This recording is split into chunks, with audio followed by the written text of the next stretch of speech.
Hello, good day. Ang story natin for today is titled First Mistake. Okay, those first few days that Adam and Eve spent in the night, those first few days that Adam and Eve spent in the Garden of Eden must have been supremely happy ones. They didn't have a care in the world, not a single one. How well they felt, or how strong, how radiantly happy. They didn't know what sickness meant. They never had a headache or a toothache. Day after day, they awoke from untroubled sleep, fresh as daisies, ready for anything. So life was one glorious picnic. Their work was so pleasant and easy, and it was just like playing. For all that God asked them to do in their lovely garden, home was to dress it and to keep it. Only thing na sinabi sa kanila ng Panginoon na gagawin sa garden ay i-dress it and to keep it. There were no weeds or thorns or thistles to bother them, nor did they have to spend long hours putting up buildings or making clothes. The climate was so warm and delightful that they didn't need any. As for food, the finest fruits, nuts, and vegetables, full of life-giving vitamins, were all around them. They could have all they wanted, just for the picking, so they didn't have to do any cooking or washing. Such was man's first home. So it was beautiful, peaceful, and happy, beyond words. And Adam and Eve might be living there still if they hadn't made one sad mistake. That mistake, which seemed so small and unimportant at that moment, proved to be a turning point in their lives. Afterward, nothing was ever the same again. It happened this way. One day, Eve went for a walk by herself in the garden. She wanted to take another look at the two wonderful trees in the center of it, with all their beautiful, brightly colored fruits. Why, she wondered, had God given one of them such a peculiar name? The tree of the knowledge of good and evil. Yun yung name ng tree. Tree of the knowledge of good and evil. That was good. What was good? What was evil? And why must not she eat its fruit? How could it possibly do her harm? It seems strange that God, after giving so much, should not give all. Why should He told back one tree? So yun yung pag nagtataka ni Eve. But Eve had no thought of disobeying God. So not them. No doubt she told herself that she would explain all about it someday. There was probably some good reason. So hindi ni Adam, ni Eve na iniisip na hindi siya susunod sa ating Panginoong Diyos.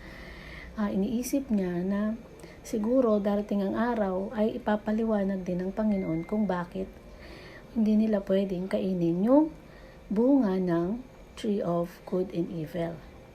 As she turned away, perhaps to look again at the lovely tree of life, she started to hear someone speaking to her. Who could it be?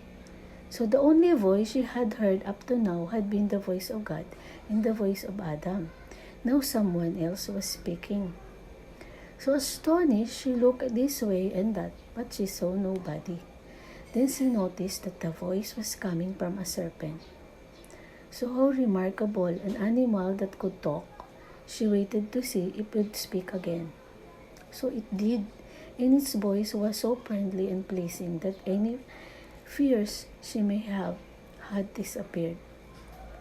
After all, it was rather nice to have someone else to talk to, even though it was only a serpent. So who was this serpent, and why was it able to talk? The Bible tells us that it was the devil and Satan, which deceived the whole world, first known as Lucifer, the light bearer. He was once a leader of the angels in heaven, but he rebelled against God and was cast out of heaven. Then it was that he came to this earth to take revenge on God by trying to spoil his plan for man's happiness. So yung serpent ay si Satan. Siya ay isang angel, leader ng mga angel, na nagrebelde sa ating Panginoon at siya itinapon dito sa lupa.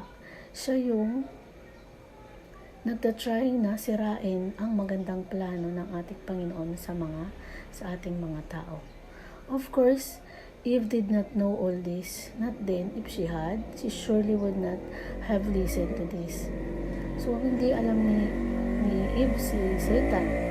Hindi niya to alam yung tungkol sa nangyari. So, siguro kung alam niya yon, hindi siya makikinig kay Satan. All she know was that there was a unusual creature talking to her in a kindly, gracious voice. So, yung alam niya lang, may nakikipag-usap sa kanyang napakagandang boses, napakabait na boses, na nakikipag-usap sa kanya. And the serpent said, Ye hath God said, Ye shall not eat of any tree of the garden. Yes, replied Eve innocently. That's right, sabi niya. We may eat of the fruits of the trees of the garden, but the fruit of the tree which is the midst of the garden, God hath said, Ye shall not eat of it, neither shall ye touch it, lest ye die. Sabi ng serpent, Ye shall not surely die, said the serpent in a joking sort of way, as though nothing of the sort could possibly happen. So strange Eve must have thought, this creature is actually contradicting God. How dare he? Is it not right? Sabi niya, yung sinasabi ng serpent ay salungat doon sa sinabi sa amin ng Panginoong Diyos. Tama ba yun? She could have run from the sin and told Adam and God what that happened, but she didn't, no? Pwede siyang tumakbo, bumalik kay Adam o kay God para itanong kung ano yung sinasabi ng serpent, kung ano ang nangyayari sa kanya, but hindi niya ginawa. Nagstay lang siya doon at nakinig sa serpent. At doon, she made her first mistake. And oh, what a lot of sorrow come from it. What a price there is to pay for dealing with evil. So doon nagumpisa ang unang pagkakamali. Ang pagkakamali ni Eva na nakinig siya sa serpent. At doon nagumpisa ang mga kalungkutan at ang kapalit ng kanyang pakikipag-usap kay Satan. Sa susunod nating story, malalaman natin ang mga susunod pang mangyayari. Makakasalamat sa inyong pakikinig and God bless.